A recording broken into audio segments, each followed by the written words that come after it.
Hello everyone, this is Pratibha. Welcome back to my channel Believe to Learn. So friends, as I promised to all of you कि मैं आप सभी के लिए subject wise PGT TGT के लिए test series लेकर आऊँगी और इन टेस्ट सीरीज़ की खास बात ये होगी कि ये बहुत ही बारीकी से तैयार किए जाएंगे। यूजीसी पीजीटी नेट और टीजीटी के पेपरों को ध्यान में रखकर और मोस्ट एक्सपेक्टेड क्वेश्चन इन 2021 को आधार बनाकर ये सीरीज़ लॉन्च करी जाएगी। तो उसी क्रम में आज हम फिजिकल एजुकेशन का पार्ट 1 लेकर आए हैं। ऐसे हम बहुत सारे पार्ट आपके लिए लाने वाले हैं और मैं आपसे कहना चाहूँगी कि हमारे चैनल पर अदर सब्जेक्ट्स की भी टेस्ट सीरीज़ चल रही है, जैसे कि आपका home science, history, civics, geography, English, Hindi, commerce, इन सब की भी टेस्ट सीरीज़ चल रही है। तो अगर आपके किसी फ्रेंड ने इन सब्जेक्ट से भरा हो तो आप उनको हमारा चैनल ज़रूर शेयर करिएगा, so that they can also take benefit of it. Okay, so आज हम शुरू करते हैं पहला क्वेश्चन। उसके अलावा ये 25 क्वेश्चन की सीरीज़ होगी। हम बहुत सारी ऐसी सीरीज़ करेंगे और बहुत ही अच्छी सीरीज़ रहेंगी ये। उसके अलावा मैं आपको क्वेश्चन बोलूँगी, आपको 3 सेकंड का टाइम मिलेगा, आप अपने आप को आंसर दीजिएगा और हमें कमेंट सेक्शन में ज़रूर बताइएगा कि आपके कितने आंसर सही हुए। और अगर कोई गलती हो जाए तो आप हमें सजेशन दे सकते हैं, हम उसे सही करेंगे। क्रिटिसाइज़ करने की जगह अगर आप उसे सजेशन के तौर पर देंगे तो हमें अच्छा लगेगा। और अगर कोई भी गलती होगी प्रश्न पत्र में या आंसर में तो हम उससे रिलेटेड कमेंट को पिन कर देंगे ताकि आप वो गलती सुधार लें। वैसे तो हम पूरा प्रयास करेंगे कि कोई भी गलती ना हो। तो चलिए शुरू करते हैं। तो आज का सबसे पहला क्वेश्चन है कि शेल्डन ने व्यक्तित्व का वर्गीकरण किस दृष्टि से किया है? मानसिक, बी शारीरिक, सी ए और बी दोनों और डी उपरोक्त में से कोई नहीं। तो आपको सही आंसर देना है। तो इसका सही आंसर होगा आपका शारीरिक।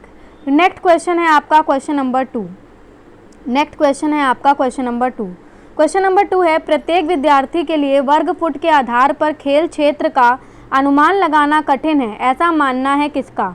डॉक्टर नैश और डॉक्टर विलियम का, डॉक्टर नैश और डॉक्टर बर्नेट का, एच.सी. बक का और आपके डी.के. अग्रवाल का, या फिर उपरोक्त में से कोई नहीं। तो इसका सही उत्तर आपको देना है। तो क्वेश्चन नंबर 2 का आपका सही आंसर होगा ए, डॉक्टर नैश और डॉक्टर विलियम का ऐसा मानना है। आगे बात करते हैं क्वेश्चन नंबर 3 की। क्वेश्चन नंबर 3 है, विद्यालय में आदर्श व्यायामशाला होनी चाहिए 30 मीटर लंबी, 8 मीटर चौड़ी तथा 10 मीटर ऊंची छत वाली, 12 मीटर लंबी, 5.5 मीटर चौड़ी और 5 मीटर ऊंची छत वाली, 18 मीटर लंबी, 9 मीटर चौड़ी तथा 6 मीटर ऊंची छत वाली, 20 मीटर लंबी, 6.5 मीटर 6.5 मीटर चौड़ी और तथा आपका 3 से 6 मीटर ऊंची छत वाली। आपको इसका सही उत्तर देना है। तो क्वेश्चन नंबर 3 का आपका सही उत्तर होगा डी, 20 मीटर लंबी, 6.5 मीटर चौड़ी और 3 से 6 मीटर जो ऊंची छत वाली। आगे बात करते हैं क्वेश्चन नंबर 4 की।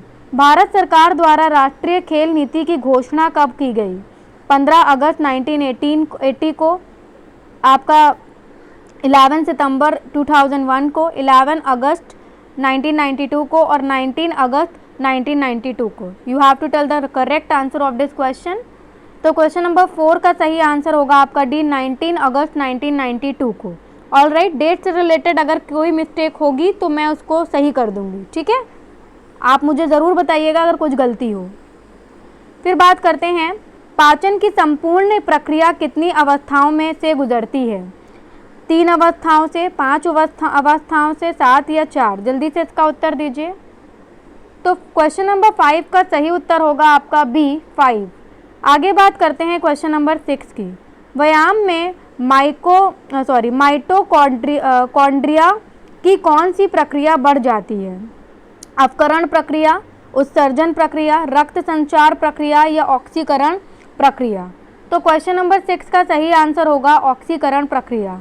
फिर बात करते हैं क्वेश्चन नंबर 7 की। क्वेश्चन नंबर 7 है, किस शिक्षाविद ने शारीरिक गतिविधियों द्वारा बालक के समग्र व्यक्तित्व विकास हेतु दी जाने वाली शिक्षा को शारीरिक शिक्षा माना है? जे.पी. थॉमस ने, आर. कैसिडी ने, जे.बी. नैश ने या कजन्स ने?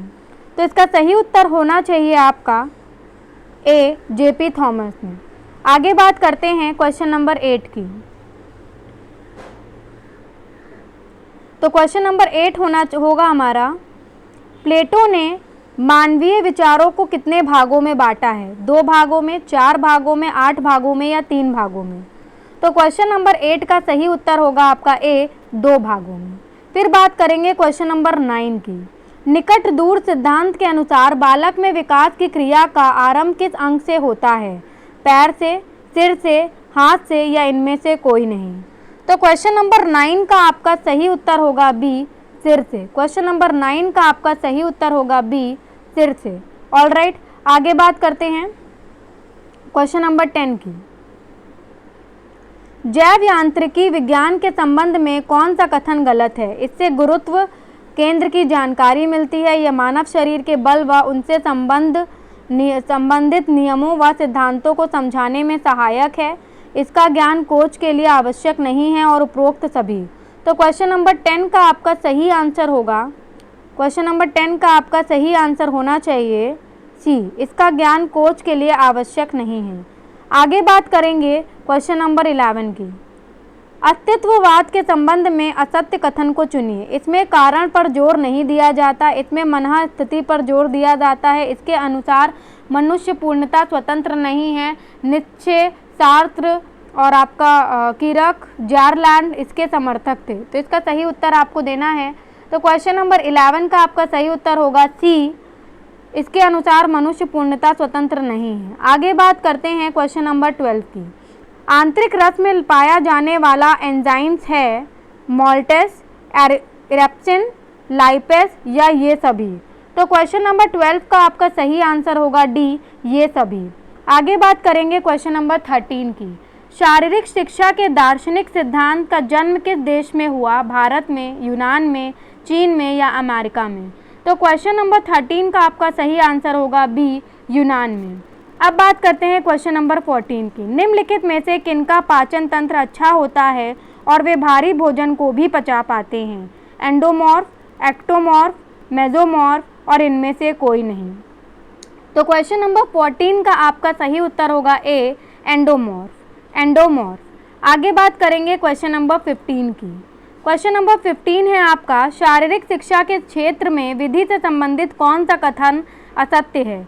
यह बुराई से बचाने में सहायक है, यह का सही कार्य हेतु लोगों को प्रोत्साहित करती है, सीमित संसाधनों पर विवादों को हल करने में सहायक, या शारीरिक क्षमता को कम करती है। तो क्वेश्चन नंबर 15 का आपका सही उत्तर होना चाहिए डी, यह शारीरिक क्षमता को कम करती है। ठीक है, यह शारीरिक क्षमता को कम करती है, ये इसका सही उत्तर होगा। ये असत्य बात है, इसलिए ये इसका सही उत्तर होगा क्वेश्चन नंबर 15 का डी। आगे बात करते हैं क्वेश्चन नंबर 16 की।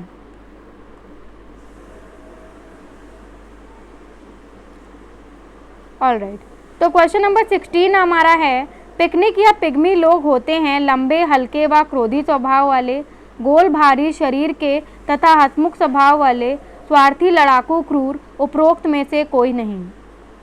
तो क्वेश्चन नंबर 16 का सही उत्तर होगा बी, गोल भारी शरीर के तथा हंसमुख स्वभाव वाले। आगे बात करेंगे क्वेश्चन नंबर 17 की। क्वेश्चन नंबर 17 है, किलपैट्रिक द्वारा सीखने को इन 3 वर्गों में बांटा गया है: सहयोगी, सहवर्ती सीखना, मुख्य सीखना, ज्ञान, अनुभव, प्रयत्न, गौर सीखना, मुख्य सीखना, सहयोग या फिर उपयुक्त में से कोई नहीं। तो आपका क्वेश्चन नंबर 17 का सही उत्तर होना चाहिए ए, सहयोगी, सहवर्ती सीखना और मुख्य सीखना। आगे बात करेंगे क्वेश्चन नंबर 18 की।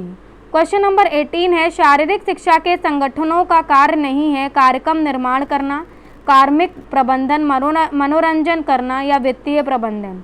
तो क्वेश्चन नंबर 18 का सही आंसर होगा आपका ए, कार्यक्रम निर्माण करना। आगे बात करेंगे क्वेश्चन नंबर 19 की। शारीरिक शिक्षा के क्षेत्र में विधि को प्रभावित करने वाले तत्व हैं नहीं हैं: सत्ता, आर्थिक सुदृढ़ता, दबाव, समूह परिस्थिति या सत्ता, आयु या फिर उपरोक्त में से कोई नहीं। तो क्वेश्चन नंबर 19 का आपका सही आंसर होगा सी, सत्ता, आयु। ठीक है, तो ये सही आंसर होगा। ऑल राइट, आगे हम बात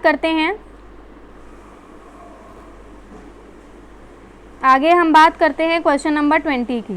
क्वेश्चन नंबर 20 है हमारा, निम्नलिखित में से कौन सीखने के नियम में से संबंधित नहीं है: थॉर्नडाइक, कोहलर, पावलोव या फिर जेम्स मिल। तो आपका 20 का सही आंसर होगा डी, जेम्स मिल। आगे बात करेंगे क्वेश्चन नंबर 21 की। शारीरिक शिक्षा के क्षेत्र में नेतृत्वकर्ता का प्रमुख कर्तव्य है नेतृत्व करने वालों को पढ़ाना, दवा वितरण करना, आसपास के क्षेत्र को स्वच्छ रखना और शिक्षण कार्य का निरीक्षण करना। तो क्वेश्चन नंबर 21 का सही आंसर होगा डी, शिक्षण कार्य को निरीक्षण करना। फिर क्वेश्चन नंबर 22 है आपका, all India council of sports में सदस्य हैं 25, 30, 15 या 10। तो क्वेश्चन नंबर 22 का सही आंसर होगा ए 25। क्वेश्चन नंबर 22 का सही आंसर होगा ए 25। ओके, आगे बात करते हैं क्वेश्चन नंबर 23 की। नेताजी सुभाष राष्ट्रीय खेल संस्थान कहाँ अवस्थित है? ग्वालियर में, पटियाला में, नई दिल्ली में या भोपाल में? तो क्वेश्चन नंबर 23 का सही उत्तर होगा बी, पटियाला में। ऑलराइट, आगे बात करते हैं क्वेश्चन नंबर 24 की। ठीक है, आगे बात कर लेते हैं क्वेश्चन नंबर 24 की। प्रयोजनवाद हमें अर्थ, सत्य और ज्ञान का सिद्धांत देता है, किसका कथन है? विलियम जेम्स का, प्लेटो का, या फिर आपके जेम्स वी प्रेट का, या इनमें से कोई नहीं? तो क्वेश्चन नंबर 24 का आपका सही आंसर होगा सी, जेम्स वी प्रेट ने, जेम्स वी प्रेट ने। आगे बात करते हैं क्वेश्चन नंबर 25 की। वर्ष 1960 में भारत की ओर से रोम ओलंपिक में प्रेक्षण के रूप में किन 2 व्यक्तियों को भेजा गया था? डॉक्टर शिमाली और एम.के. कॉल और एम.एम. कपूर को, डॉक्टर एच.एस. अटवाल या एवं डॉक्टर रमन को, या उपरोक्त में से कोई नहीं? तो क्वेश्चन नंबर 25 का आपका सही आंसर होगा बी, एम.के. कॉल और एम.एम. कपूर को। तो आई होप सो कि आपको ये 25 क्वेश्चन की सीरीज़ अच्छी लगी होगी। अब यहाँ पर हमने 25 क्वेश्चन सीरीज़ कर लिए हैं। मॉडल टेस्ट सीरीज़ को पूरे 125 में डिवाइड करा गया है, जिसको 5 पार्ट्स में हम आपको पढ़ाने वाले हैं। तो चलिए फिर नेक्स्ट वीडियो में मिलते हैं। नमस्कार।